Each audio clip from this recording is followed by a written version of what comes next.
Hello, আসসালামু আলাইকুম।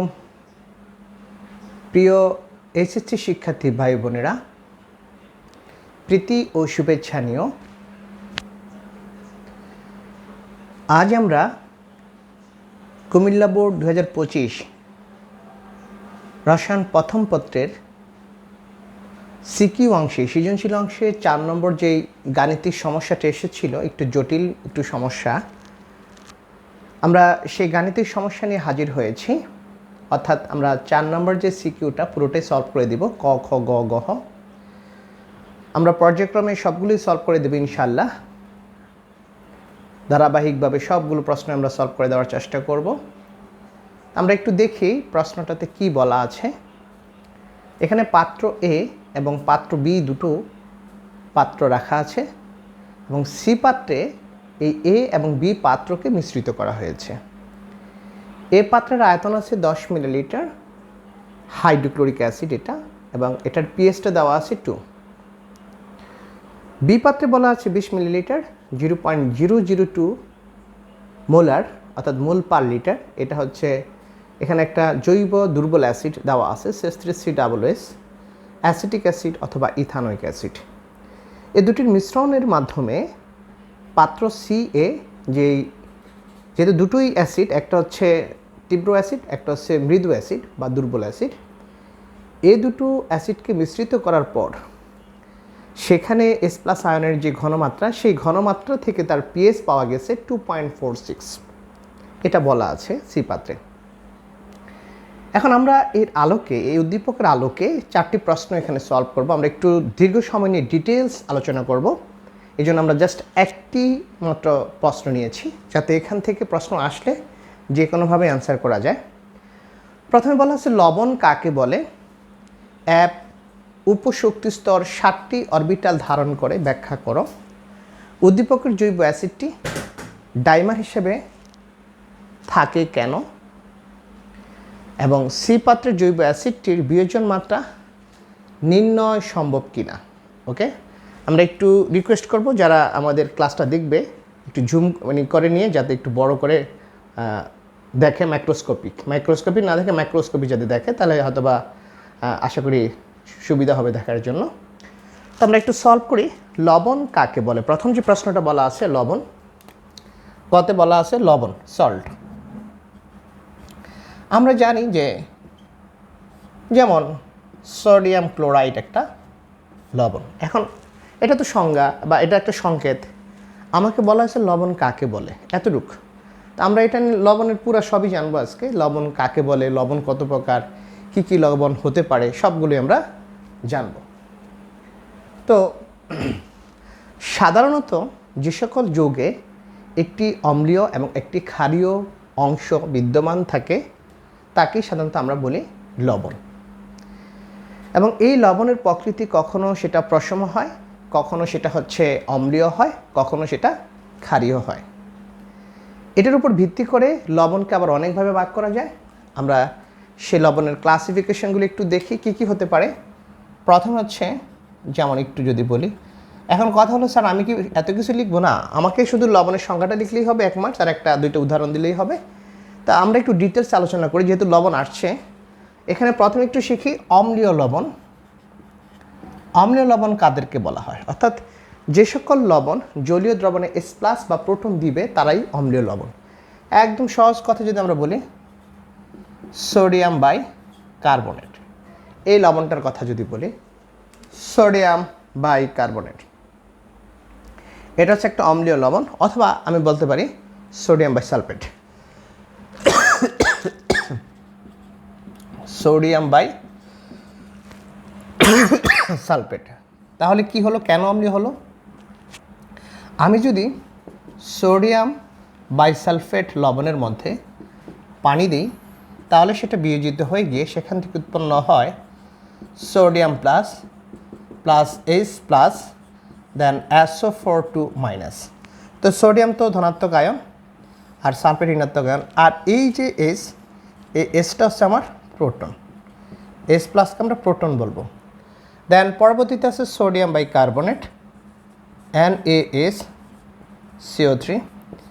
এটার সাথে যদি আমি পানি দিই, তাহলে সেখানে আমি কি পাবো, আমি পাবো হচ্ছে সোডিয়াম প্লাস H সালফেট দেন CO4 2 মাইনাস। এখানেও একই সোডিয়াম প্লাস পাচ্ছি, কার্বনেট মাইনাস পাচ্ছি, আবার একই রকমভাবে সেখানে আরেকটা প্রোটন পাচ্ছি। আমরা জানি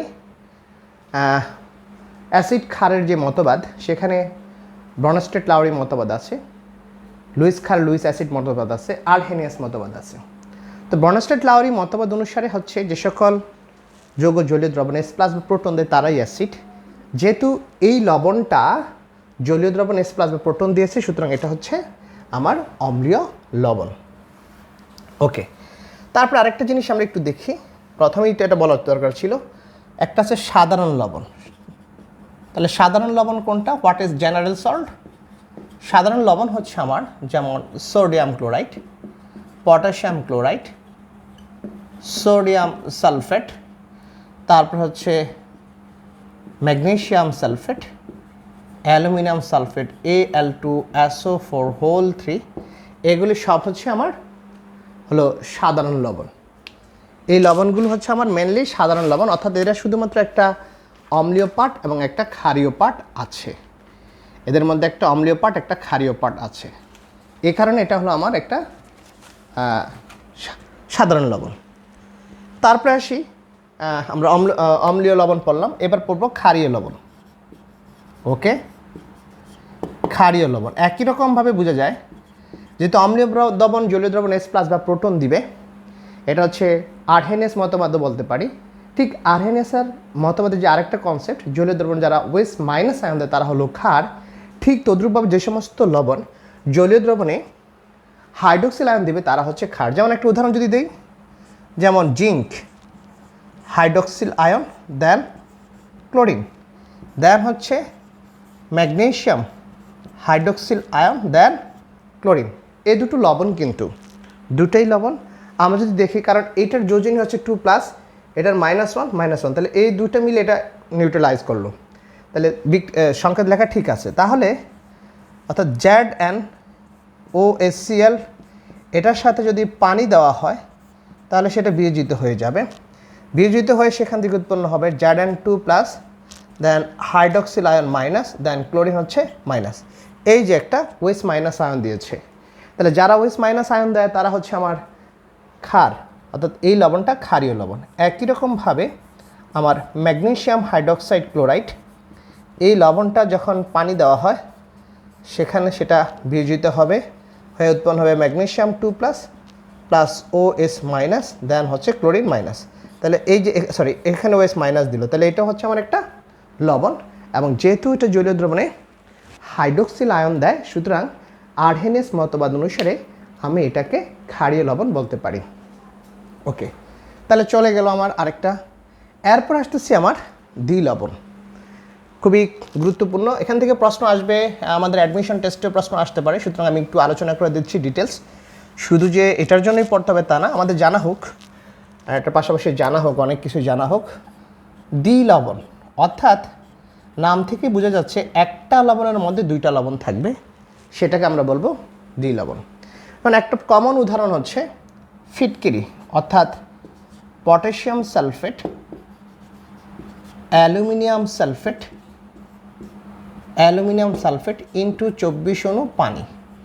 তো এখানে এই পটাশিয়াম সালফেট একটা সাধারণ লবণ, অ্যালুমিনিয়াম সালফেট একটা সাধারণ লবণ, আর 24 অণু পানি হচ্ছে এখানে আছে। তাহলে এই লবণটাকে আমরা বলবো হচ্ছে একটা দ্বিলবণ, দুইটা লবণ যেহেতু আছে। আরেকটা আছে, এটা আমরা বলি, সেটা হচ্ছে ফাস মানে হচ্ছে ferrous ammonium sulphate, ammonium sulphate, that means FeSO4 ammonium sulphate NH4 SO4, দেন এখানে হচ্ছে 6 অণু পানি। এটাও আমাদের জানতে হবে, এটাকে আমরা সংক্ষেপে ফাস বলি।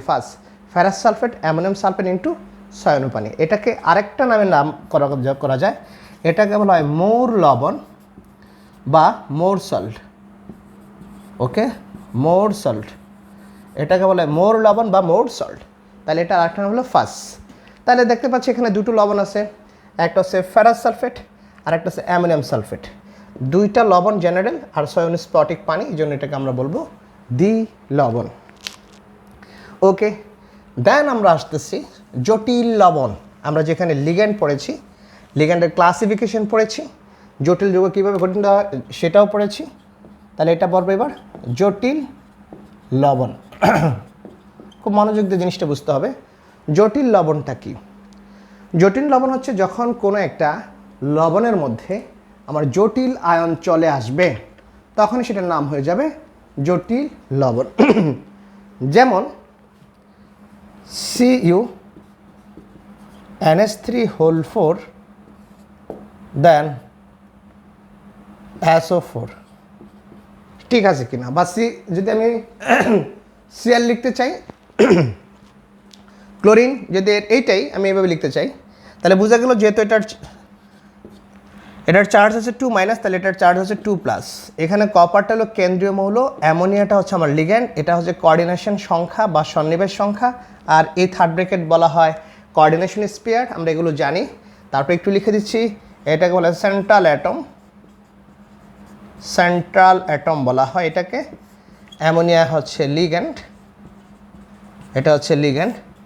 এটাকে বলা হয় coordination number, coordination number. Then এই যে থার্ড ব্র্যাকেট, এই থার্ড ব্র্যাকেট বলা হয় coordination sphere, coordination SPACRE sphere. আর এটা হচ্ছে জটিল আয়নের চার্জ। তাহলে যেহেতু এটার চার্জ 2, এই জন্য সালফেট আয়ন হয়েছে। বাট যদি আমি ক্লোরিনের সাথে নিতাম, অর্থাৎ CuNH3 দেন হচ্ছে Cl, এটা 2, এটার চার্জটা এখানে যাবে, তখন এটা হয়ে যাবে আর কি। এই হচ্ছে আমার জটিল লবণ। দেন আসতেছে আমার হচ্ছে এখান থেকে আমি শিখব মিশ্র লবণ। মজার একটা লবণ, এটা থেকে অ্যাডমিশনের প্রশ্ন আসতে পারে। মিশ্র লবণ, হোয়াট ইজ মিক্সড সল্ট? মিশ্র লবণটা কি? মিশ্র লবণ বা আমরা এটাকে বলবো মিক্সড সল্ট, মিক্সড সল্ট, মিশ্র লবণ। পরীক্ষায় আসতে পারে সংজ্ঞা, মিশ্র লবণ কাকে বলে? মিশ্র লবণ হচ্ছে যে লবণে 2টা ক্যাটায়ন, 1টা অ্যানন থাকে। কমনলি যে লবণে 2টি বা 2-এর অধিক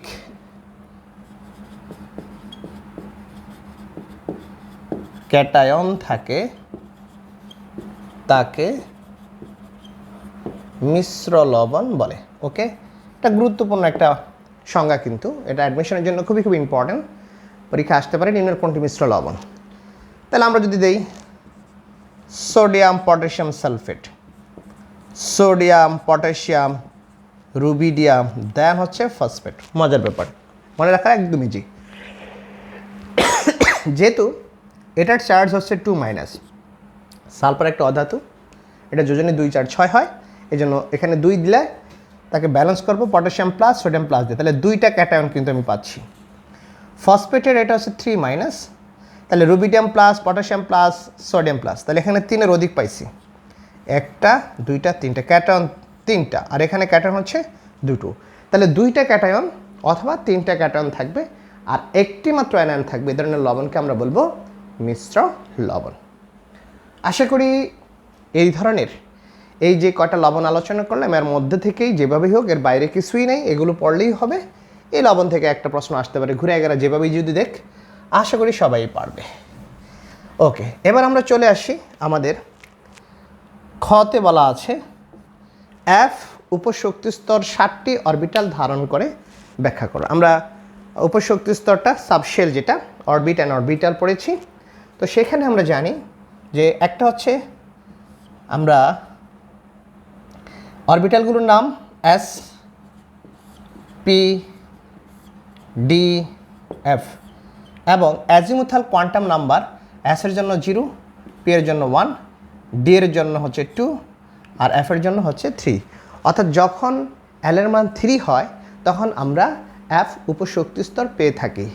এই F উপশক্তি স্তরে মোট 7টি অরবিটাল আছে। সেই অরবিটালগুলো কি কি একদম চমৎকার যদি আমরা বলি, প্রথম আছে X, F X Y Z, then F Z, Z হচ্ছে আমার X square minus Y square, F Y, Y হলে Z square minus X square, then F X, X হলে Y square minus Z square, then F X cube, then F Y cube, then F Z cube. তাহলে কয়টা হলো আমাদের?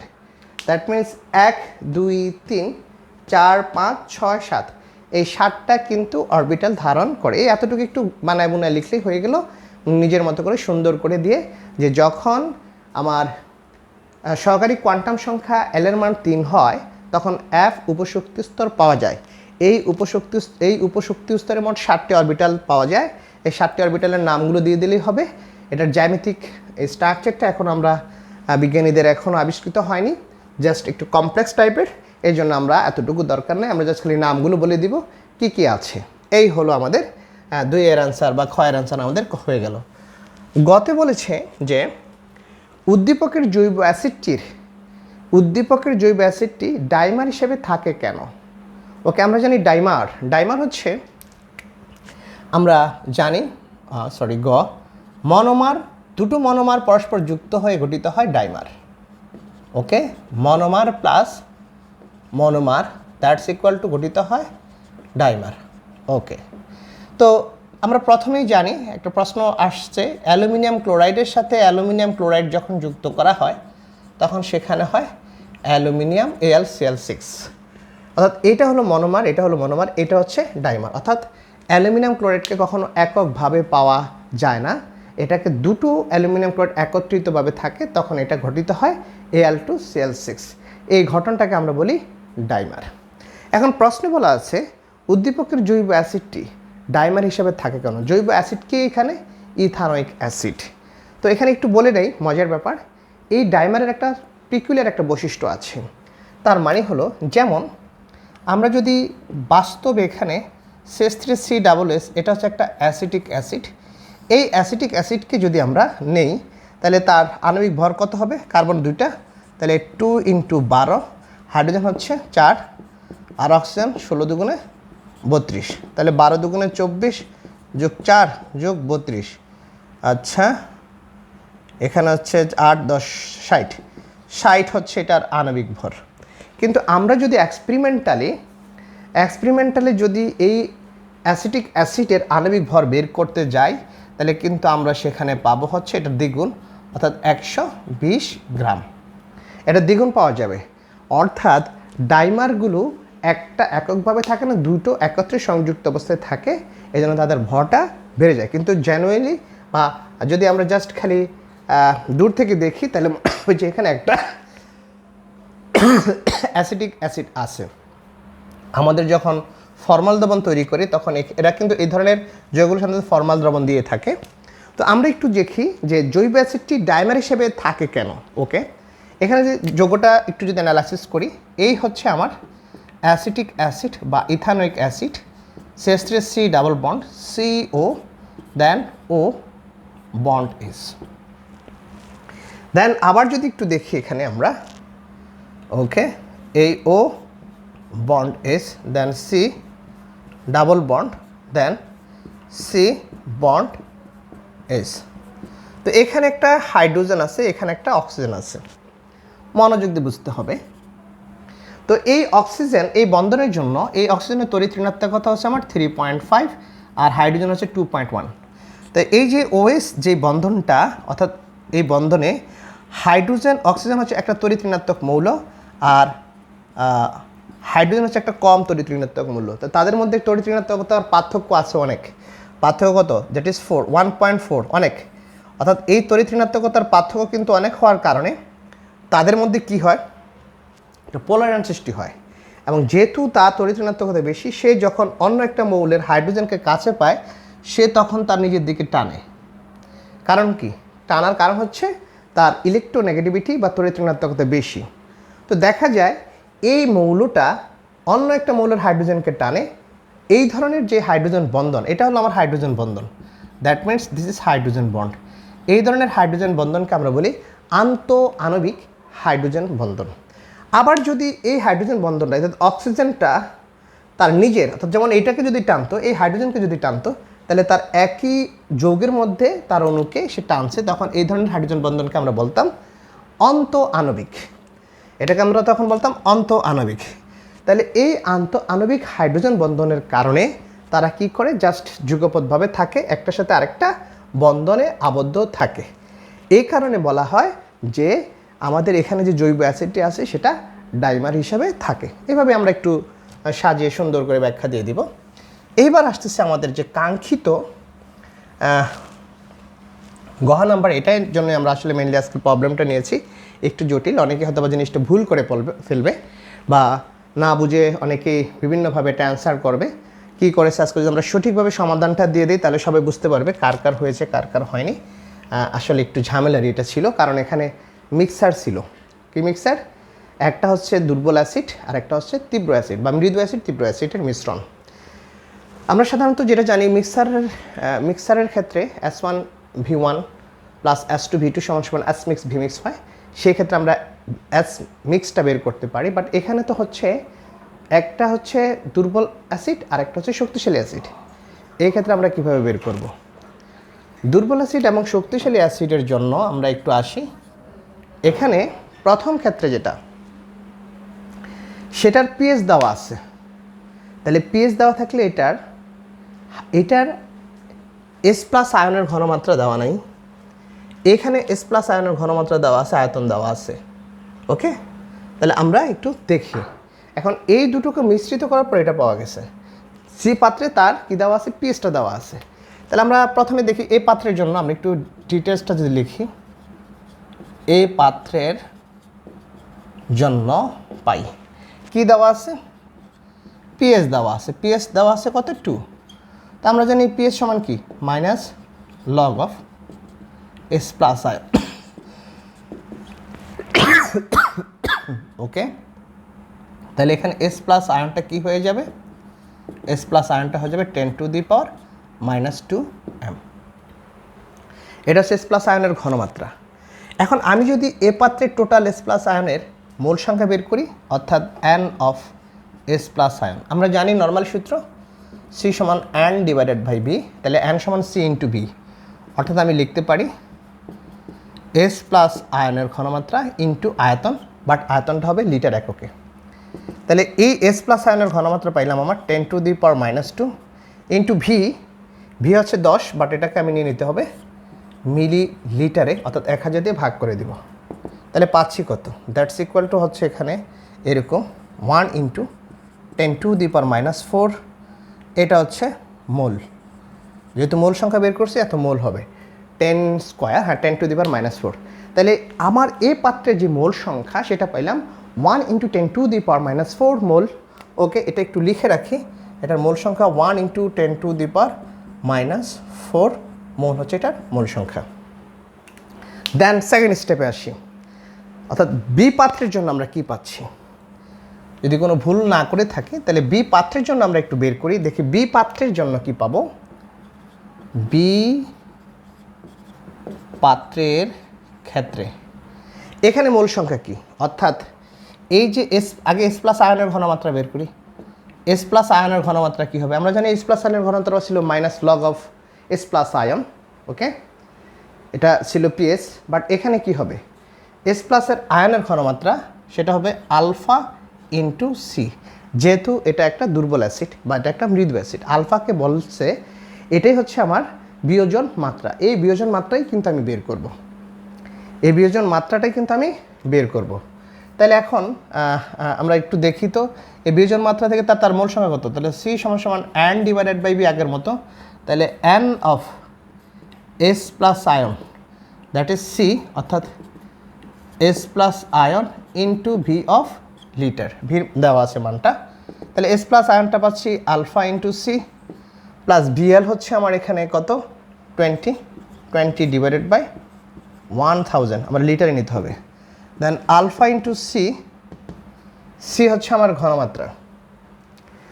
এখানে ঘনমাত্রা তো দেওয়া আছে 0.002 দেওয়া আছে,